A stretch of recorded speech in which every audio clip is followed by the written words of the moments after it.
Cashflow Diary Podcast, episode 226. Welcome to yet another exciting episode of the Cashflow Diary Podcast, the podcast that teaches you insider tips, tactics, and strategies for creating leverage streams of cash flow into your life. Learn from top-performing entrepreneurs, business owners, investors, and thought leaders from across the globe as they share their secrets to success. Like what you learn on this and other Cashflow Diary podcast episodes? Go to learninvestingnow.com and sign up to receive powerful tips and information that will help you succeed as an entrepreneur and investor. Now, here's your host, investor, entrepreneur, business owner, educator, speaker, author, and master facilitator of Robert Kiyosaki's cash flow game, Jay Massey. Happy Thanksgiving for those of you who are out here in the United States. For those of you who aren't, well, it's a holiday on our side of the planet, but still wanted to bring you some good things. I know many of us are probably eating and enjoying time with friends and family right now, and that's good. There's lots to be grateful for. One of the things I want to make sure that I do mention is that it's also coming up on that season where we go crazy in the United States and start shopping for friends and Christmas and all these other things. And I figured, hey, let's throw our hat into the fray and give you guys something at an incredible deal. So I'm not even going to tell you what it is. I'm going to tell you how to go find out what it is. You can go find out by going over to Twitter. Just go to @CashflowDiary. We're @CashflowDiary. And you will see a post on Twitter that will give you a link that shares with you how you can begin to transact apartment buildings and learning to raise capital and doing a lot of the things that, well, a number of our members do. Go check that out at @CashflowDiary. So what we're going to do today is I'm going to give you a inside look at a presentation that I just did really recently. So I think you're going to be able to glean some new things from it. Even if you've been listening to some of the radio spots I've been doing recently, I think you're going to be able to gain some additional insight. So take some notes, write some stuff down. I don't know. Write an offer too after you're done listening. Let's get started. Let me cover a couple of basic things because these questions always come up. I mentioned that we lost the house. That was February 13th, 2008. Ladies, what's the day after that? Aha! See, you thought you got a bad Valentine's Day gift. This is what I did. All right? So that was that day. The people often ask me, when was the first real estate transaction closed? That was June 18th of 2008. That was a house, 2-bedroom, 1-bath over in San Bernardino. I used subject to purchases in order to do that. Basically, have you ever seen We Take Over Payments? That's kind of what I did there, and raised the capital to be able to do the rehab and put a tenant in there. That's kind of how that went. I started, people then also usually ask, the next question was, when did you start doing multifamily stuff? And that was April of 2010 is when I closed on the first apartment building. So from here to here was about 200 or so single family transactions. Well, actually more than 200 because we had a ton of houses. Anyway, a lot of activity is what I did. I know how to take action. I'm one of the best implementers on this planet. When it comes to moving at the speed of instruction is what I like to call it. I function in a time frame known as now o'clock. I suggest some of you obtain the ability to do the same thing. And we've been in this process of getting rid of the single family houses, almost done, yay, and have been focused on the commercial stuff and commercial and apartment buildings ever since. So let me cover this. I've never used a bank. Any bankers in here? Okay, sorry. I don't know how to fill out a 1003, apply for a loan, never used my own credit, don't know how to do that. I know how to raise capital and buy an asset. That's what I know how to do. So I think that's the majority of the normal questions that people tend to ask, like, wow, how did all of that happen? And what I want to do for you is go through the 7-step system that I've developed that helps a lot of people do the exact same thing once they understand all these other pieces. So how many of you would be excited to learn how to not need to use a bank if you wanted to? Great. How many of you would be able to be excited if you could have more than enough investors come your way, ready to actually hand you money and, more importantly, give you the ability to go out there to do the types of projects you know need doing? But that, yeah, right? Why is it always the project you want to do is the very one the bank will say no to, right? And the one you don't want to do is like, yeah, they'll do that one. Anyway, I just find that funny. And again, I welcome questions and all of the interruptions. Yes. Oh, I thought I saw your hand. Sorry. Oh, no, sorry. See, I got eyes everywhere. Eyes everywhere. I am paying attention. So what I'm going to do, like I said, is I want to make sure that you understand some of the things. How many of you have never raised $1, like at all? Like you've never raised any capital whatsoever? Like the idea of talking to someone about using hundreds of thousands of their dollars freaks you out. Yeah, okay, good. Thank you for being honest. And you're probably wondering, why would someone do that, right? Why would anyone do that? Well, it's clear when you consider the situation that we're in. And this is the thing we as real estate entrepreneurs must understand. If you fail to get this, the rest isn't going to matter. Because the only time you and I, as humans, ever give up $1 is to solve a problem. That's it. When you're thirsty, even when you stop at AM PM, you know that bottle of water is $8, but you gonna buy it because you're thirsty. At that moment, it was a great value proposition. When you go to Disneyland, God, they know it, don't they? And you buy it. And by the way, I have 4 children, 19, 7, 6, and 4. Pray for me later. 3 girls, 1 boy. Yeah. I made the mistake recently of going to Build-A-Bear with the small ones. And I was just like, dude, how do we get out of here without spending like $300? It was crazy. It's a bear, but yet it needs skates. Anyway, and they know it. Because you're in the store. How are you going to say no to your kid right there while all the other kids are getting skates? Anyway, I'm on a tangent, but you got my point, right? Here's the deal. We solve a problem in the marketplace when it comes to being real estate investors, right? When you look at this, only 58% of Americans have a job right now. 56% currently covered by employer-provided health insurance. We're not even going to go down there. But look at the median yearly wage in the United States is $26,621. How many of you, like, how do they, like, is that in California? You're wondering, where is this? Is that a problem? Is that livable? No, it's not. And that's part of the thing that I'm trying to bring to your attention is that we are real estate entrepreneurs.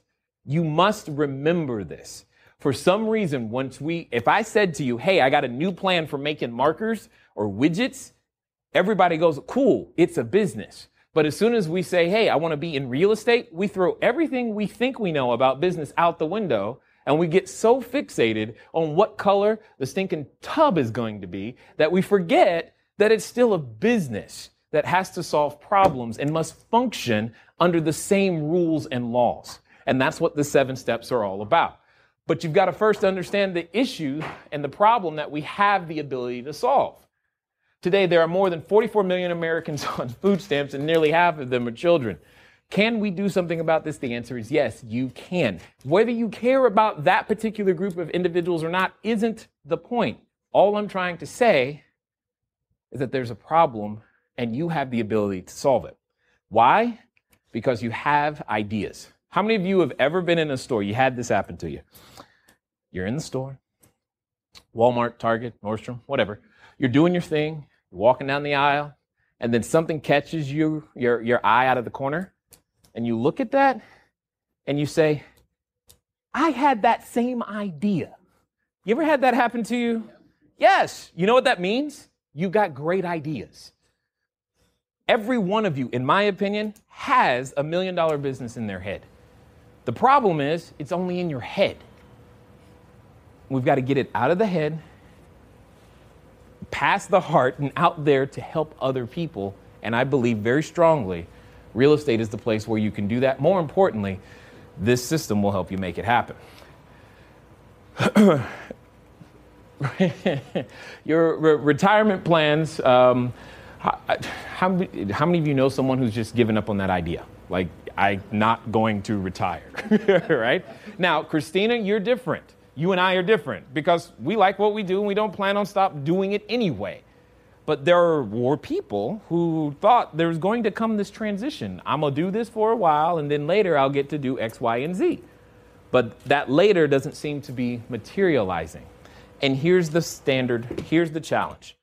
The challenge is that when they were in their working years, they were told to save a bunch of money, a big pile of cash, right?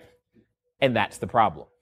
So I'm going to illustrate something for you mathematically that might help you understand why cash flow is so much more important than a big pile of cash. All right, so here we go. I'm going to do a couple of things here. I'm going to switch this there.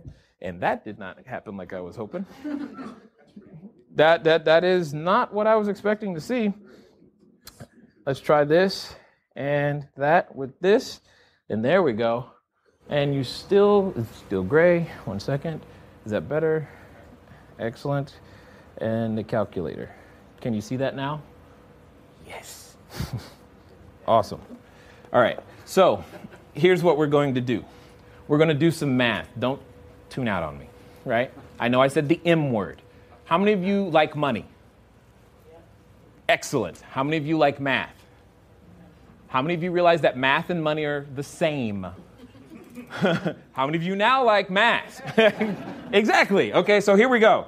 So here's where I'm coming from. Let's pretend for a second you only wanted to earn $100 per month. But you want to earn this money without getting up, without working, without sitting on the 4 or 5 hours just to get here, you know? Let's just pretend that might be something you want to do. $100 a month, is that going to pay for anything? Maybe your cell phone bill. Maybe, if you only have one. Right? Okay. What's that? It's not with Verizon, right? Exactly. What's that? Yeah, T-Mobile. Yes, I'm in. There it is. Okay, so $100. Let's just start here, though, because I want to show you the value of $100 a month. $100 a month. It's not going to really float your boat and change your life. All right, but let's just look at it differently. How much is that if I was looking at that on an annual basis? You can do that math. That's $1,200. See, $1,200. See, I told you it's working already. Already smarter. Here's what we're going to do, though. What I'm going to do is that I'm going to go over and look at bankrate.com real fast. Excellent.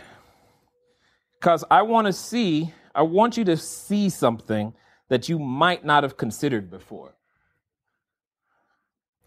So what I'm doing really quickly is that I'm looking for the absolute, I'm trying to make it bigger too, the absolute best rate I can find on a certificate of depression, also known as a certificate of deposit.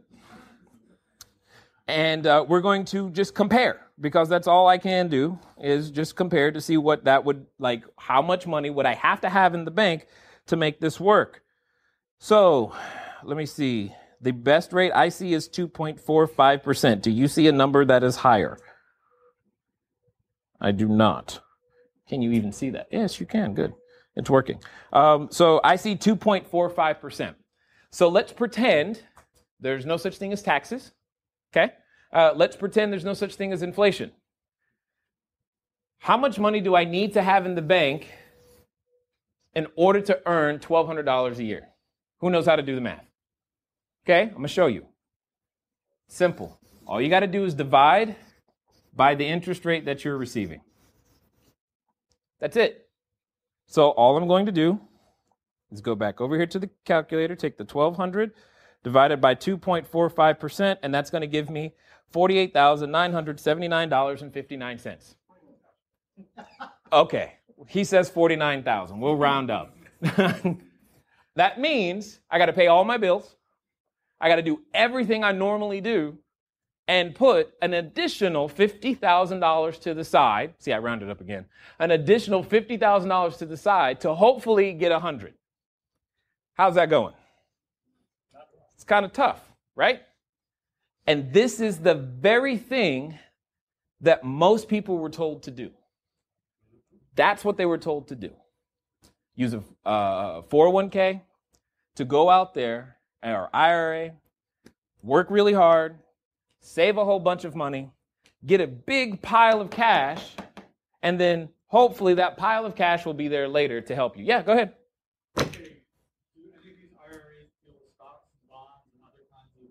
Yeah. Absolutely. So you want to do it with 6%? Would that make you feel better? Yeah. Okay, sure. Let's do that. So now we are going to 6%. That's awesome.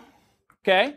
Now we're not going to talk about the financial intelligence required to get that 6%, but we're just going to say 6%. So now we're going to take that same $1,200, divide that by 6%, and you know what? You only need an extra $20,000 now. That sounds better. Except it's still only $1,200 a year. Do you hear what I'm saying? It sounds, yeah, cool. Now I'm down to $20,000. That's great. You save the 20 and the best you can get is a hamburger. This is the challenge. It's how we invest our time that doesn't produce a high enough return. We're investing our time, which is our number one asset, to go directly for cash, which is not an asset. It's actually a debt instrument. It actually becomes worth less over time. Talk to anyone who's worked any amount of time. Like, is someone willing to admit that they were working in 1974? I happen to pick that year because that's the year I was born. And will you tell us what you were earning as a wage? Because I'm curious. Yes? I was working as a lifeguard and I had no idea what I was working as a lifeguard. But the idea, okay, so the idea of earning, would an idea of earning $100,000 in 1974 have been worthwhile? Like, why? How on earth would I spend all that money? Right? Today, you're like, that's gone in 3 months. Right? How many of you remember or even know what it cost to mail a letter in 1974? How much? It's 10 cents. Yes, exactly. How much does it cost today? More. More. You might have been better saving stamps. I'm just saying, you might have done better saving stamps.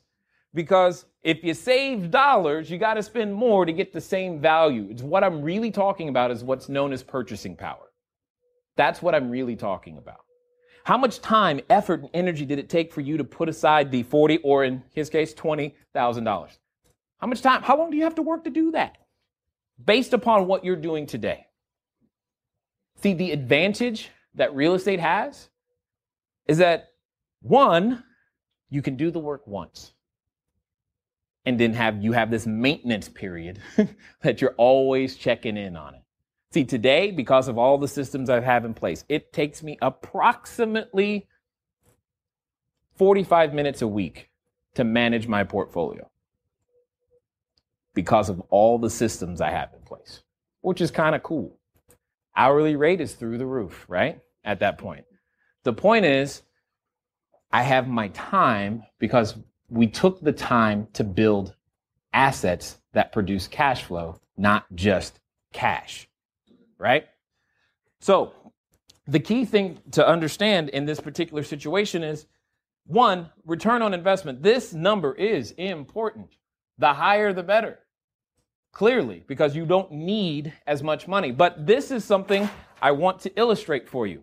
How many of you are very comfortable with the situation of having no money in the bank? You are familiar with that more than you wish you were, right?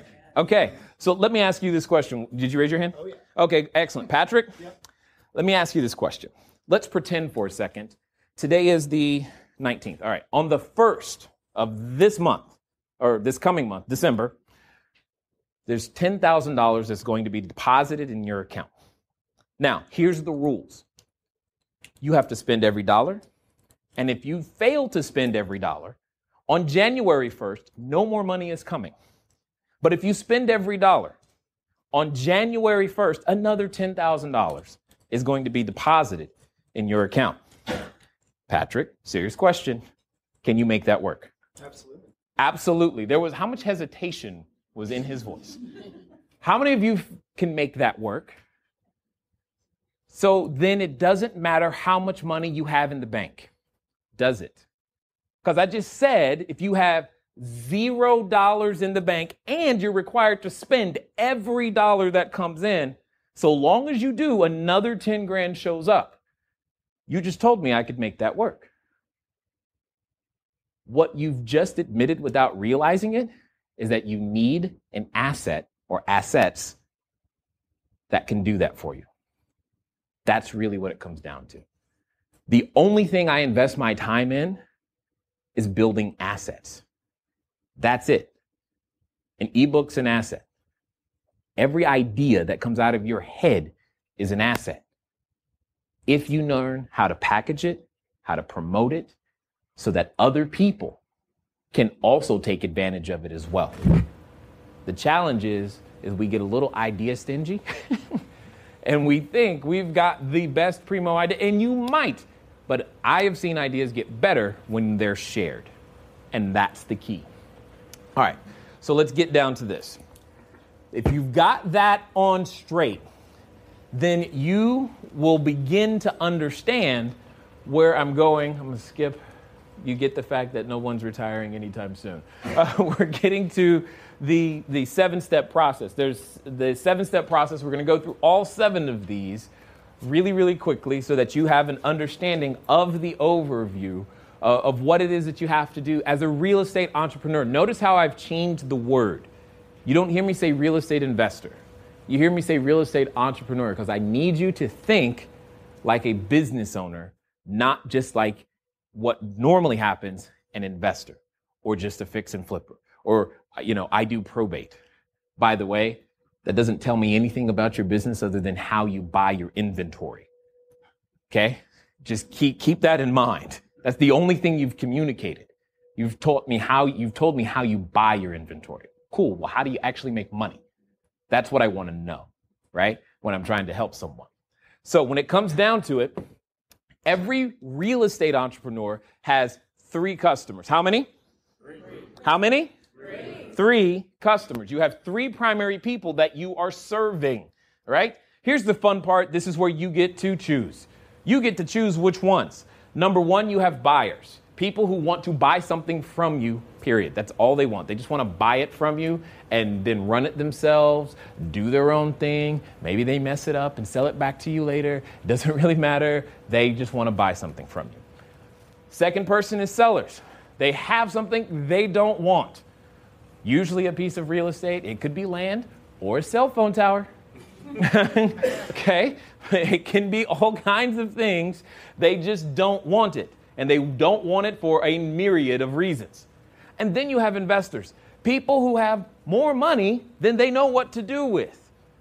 Or, better said, they have money, but would rather use their money in someone else's system than their own knowledge and time. Let me illustrate. I know you want to get to that illustration, and I promise we'll get you there in just a small moment. But what I want to do is, again, I want to remind you to go over to @CashflowDiary. We're at Twitter. Go Twitter/CashflowDiary. Twitter/CashflowDiary. Twitter.com/CashflowDiary. You'll be able to catch up with something that we are running special. It'll only be up there this weekend. So you probably should go check it out now. Use your mobile device to go figure it out and make it happen. Anyway, have you ever thought about where or which of those persons you wanted to be, which of the ones you actually are, and the skills and habits and roles that are required in order to turn yourself into someone different than what you currently are. I don't know if you think about that, but sometimes when I share the information you just heard with people, it gives them an opportunity to go, oh, that's what I'm supposed to be doing. Maybe that just happened for you. Not really sure. But hey, let's get back to it. These are the 4 primary components that you're going to need. Please remember this, write this down. If you haven't been taking notes, now's the time. It's knowledge, time, money, and credit. What is it? Knowledge, time, money, credit. Those are the 4 basic components that you must have. They are in every deal. Here's the great news. You personally need only to possess 1. You can leverage for the rest. And here's why. Real estate trumps everything else for one major reason. How many of you have ever seen the show Shark Tank? Yes? Awesome. I call that the best education on TV, right? The one thing that real estate has, because when those entrepreneurs are coming in, there are 2 things that the sharks are always asking for. 2 things. What are they? What's that? Sure, they're asking for equity, but what are they asking for from the entrepreneur in terms of if they're going to make an investment? How much have they sold? Whoa, somebody, yeah, I heard it. I heard you said. How much have they sold? Yeah, how much they sold. Someone said revenue. They're looking for sales, right? You know why? Sales says this concept is proven, period. They're looking for POC, proof of concept. Prove to me that someone's actually going to buy this. Well, here's what's great about real estate. How many of you realize that even my 7-year-old gets the fact that people live in houses? Right? She's got the concept. How long has that been the case? A long time. Real estate is useful because everybody needs a place to live, work, play, or lay. You live in a piece of real estate when you go home. Even when you're camping, you're on a tent on somebody's real estate. Okay? Right? Every time you go to the movies, the amusement parks, Universal Studios, Disneyland, it's real estate. By the way, Disney, the company as we know it today, would not exist if Walt didn't figure out Disneyland, because that's how they were able to continue to produce all the movies that we still love and enjoy. That's what stabilized the company, not the movies. Until he managed to pull Disneyland together, the company was constantly in financial trouble. Constantly. Live, work, so that was live, work, play. Well, yeah, you work in a piece of real estate, right? That's just going to happen. Now, I'm going to say this next place where I said lay. This is, in my opinion, this is the next booming real estate market, but nobody is talking about it today. I am here to tell you, I'm thinking in about 8, maybe 10 years, you are going to be up late one night, and the words that I am about to say to you are going to come out on the TV, and you're going to go, dang it, I shoulda. Because what has the death rate been since the beginning of time? It's 100%. It's really good. There's 2 who have managed to escape. You are correct. You are 2. So I should say the death rate since Jesus, right? Yeah, okay. There are 2 who have managed. Elvis is still alive somewhere, right? Jimmy Hoffa, possibly. But you get my point. The death rate has been 100%. Now, if you follow a certain demographic through their lifespan, you will see that every time this demographic touches this area of the economy, that area of the economy absolutely explodes. Baby boomers. I'm telling you, in about 8 years, you're going to hear late night, buy my 1995 course on how to own a funeral home and make a ton of money. I am not kidding. It's going to happen because they're going to need a place that's called their final resting place, which is still real estate. They're going to need it. It's going to happen. But who in here is brave enough to go buy the land today? Who's willing to start you can't tell me, you can't say, no, they're not going to die. They're all going to live. And I mean, what are you going to, I'm just saying, it is guaranteed. You want a guaranteed customer? I just gave you like 60 million of them. Right? Just saying. All right? The point I'm making here is that when it comes to real estate, proof of concept is already handled. You don't have to prove the concept because it's not new. Everybody gets it. That's why everybody's willing to participate. That's why you're here. That's why there are bankers and lenders and private money. That's why all of these individuals want a piece of the real estate pie. It's because it's a proven concept. If I came here tonight with a different type of, cell phone, you'd be like, dude, how are you going to beat Apple? That'd be one of the first questions. Because if I was on Shark Tank with a new cell phone, that'd be one of the first questions. How are you going to beat the people who are already there? Right? Real estate already has proof of concept. What that means is that gives you and I uncommon access to something that has the ability to produce immense value. Because we assign a lot of value to the place that we stay, especially here in California. Land value through the roof, absolutely insane, in my opinion, okay? Knowledge, time, money, and credit. You need one of them, just one. You can leverage for the rest. The key thing here is this right here. And you've seen something like this before. Or some of you. How many of you have seen this or something similar to this before? Yes? How many of you have not? Okay, we've forgotten the first rule of 100% participation, so there was only 2 answers. Let's try it again. How many of you have seen something like this before? How many of you have not? Awesome! Thank you. That's all I'm after. I'll tell you what it is. It's called the cash flow quadrant. It just simply means, made famous by Robert Kiyosaki, just simply means there's about 4 ways in a capitalistic society. Now, despite what you think about the people in that White House on 1600 Pennsylvania Avenue, we still have a capitalistic society at the moment. Therefore, there are about 4 different people who participate and who are able to earn money. In this case, E stands for the employee. They trade time for dollars. You're probably familiar with this person. You might be this person, but I give you permission to change.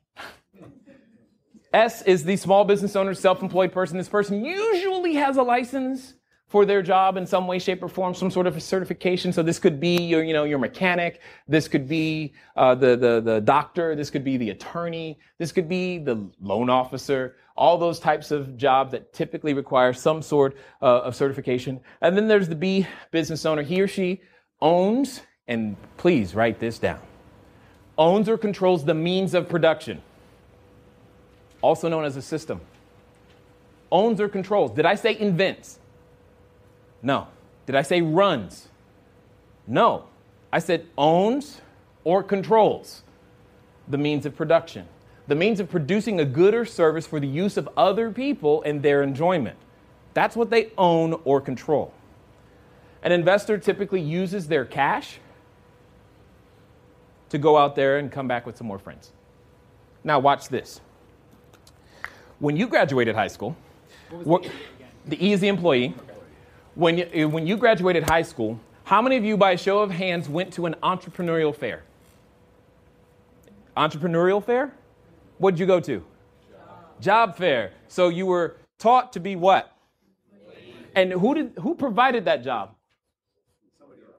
The business owner did, right? Interesting. So let's keep going. The attorney, who is really the client that they're seeking that typically is going to need their services again and again and again so that they have a consistent income?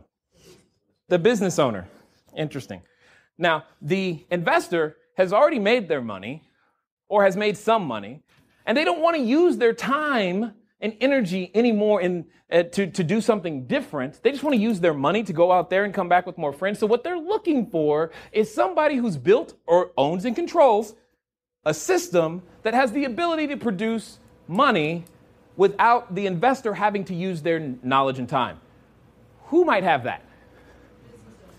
The business owner. Is anyone noticing something interesting? Who's the one person that keeps everything going?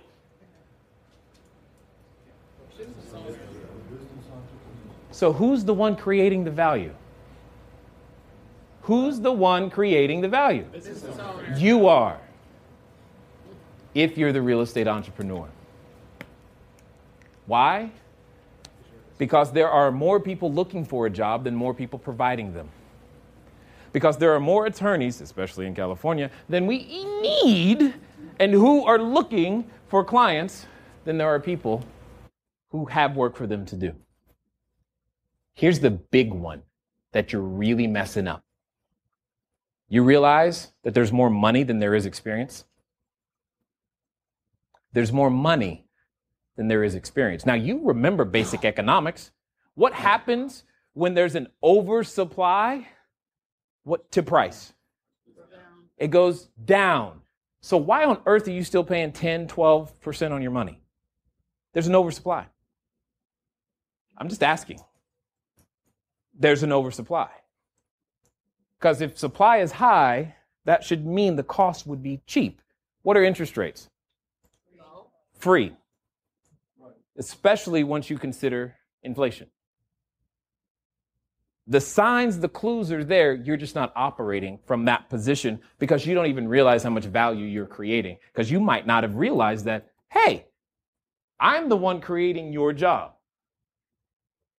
The reason the attorney has the opportunity, the privilege of writing up yet another company formation document is because I've decided to buy another building. Again. The reason your 401k, your IRA, which, by the way, is one of the best places to find your money, is the reason your 401k IRA has a shot at something better than 6% or at least 6% is because it might participate directly with something that I'm doing. Does that make sense?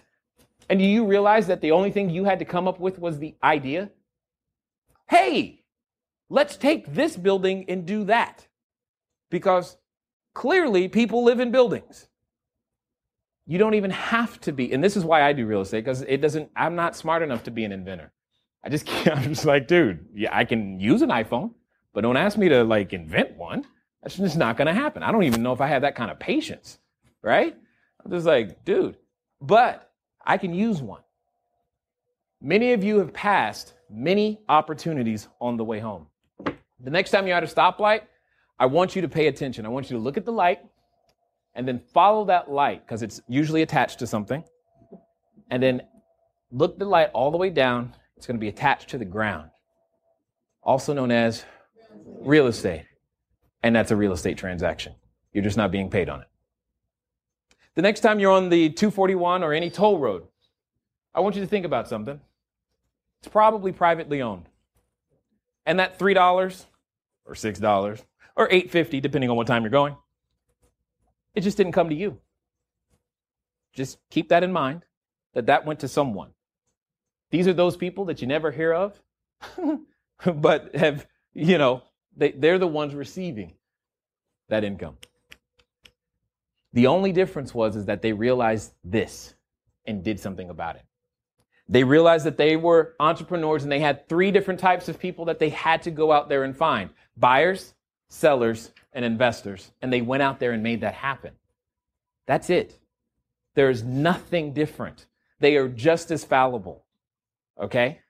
They make the same silly mistakes. We all do. It's kind of funny, actually. The point is, the only thing that's in your way is your addiction. Now, some of you just had a reaction to that word, and that's cool. But I submit, if you haven't seen the results you're looking for, it's because you're addicted to one thing. How many of you want to know what it is so I can set you free?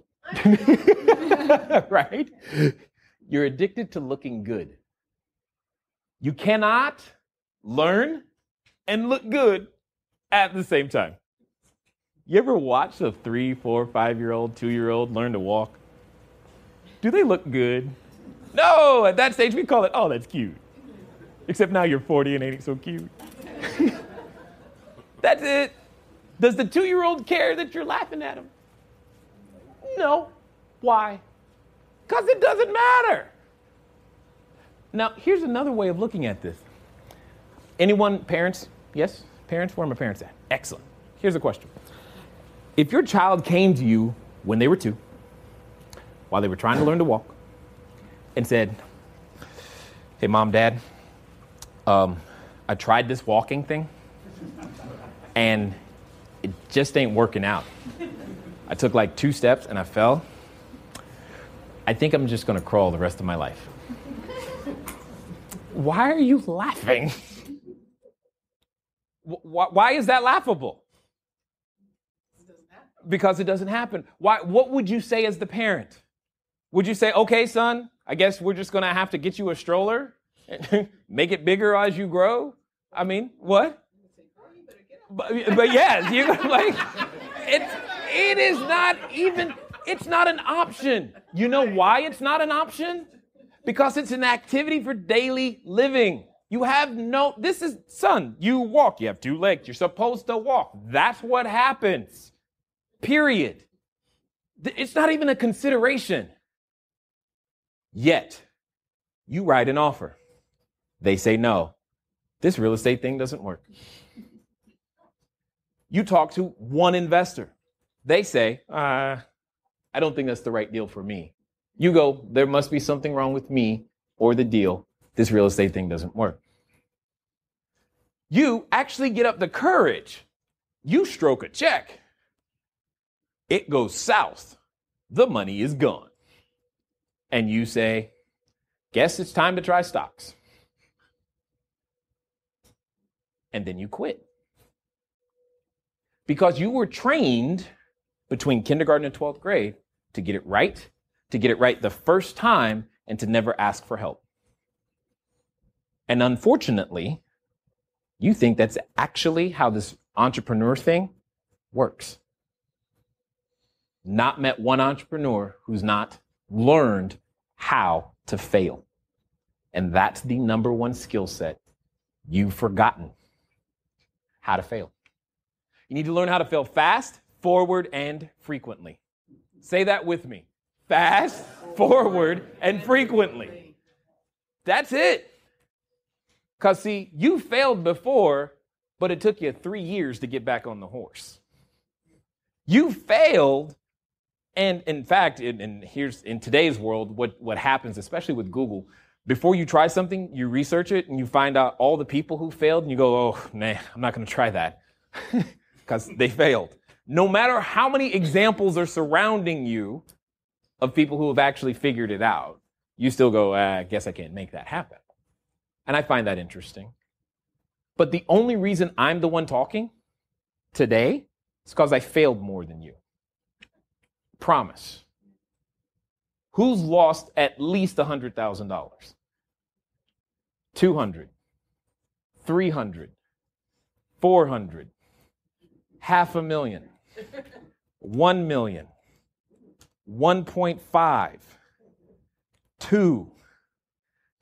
Oh, I can keep going. Do you get my point? I had some bad experiences, but I'm still here. Because you only need one of those resources: knowledge, time, money, and credit. Do you know what a failure event is?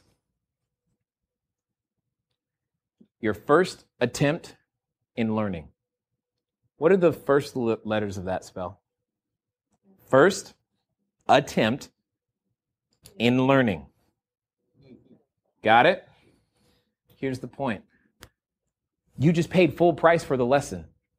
That's what you just did. And then you're going to throw it away? Especially today.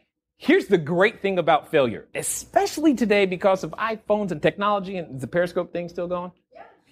Hey, because of all of that, here's your worst case scenario today. You try something and it doesn't work. You can create an ebook that says, before you try this, learn what I did wrong and sell it for $19, and I promise you, you will be able to make your money back. Worst case scenario. You think I'm kidding? I'm just telling you, it's there. Here's my point. I want you to try, because that's the thing holding you back, is that you're afraid. When we're afraid, any excuse will do. I'm about to go through the rest of these steps, and you know what's going to happen for some of you? You're going to get afraid. Because I'm going to tell you to step out of the person that's currently the version of you that's sitting in this chair can't do what you want. You must go to you 2.0. And for most people, that's scary. Well, I'm hoping for you, it won't be. I will bring you the rest of this particular event on Monday. Until next time.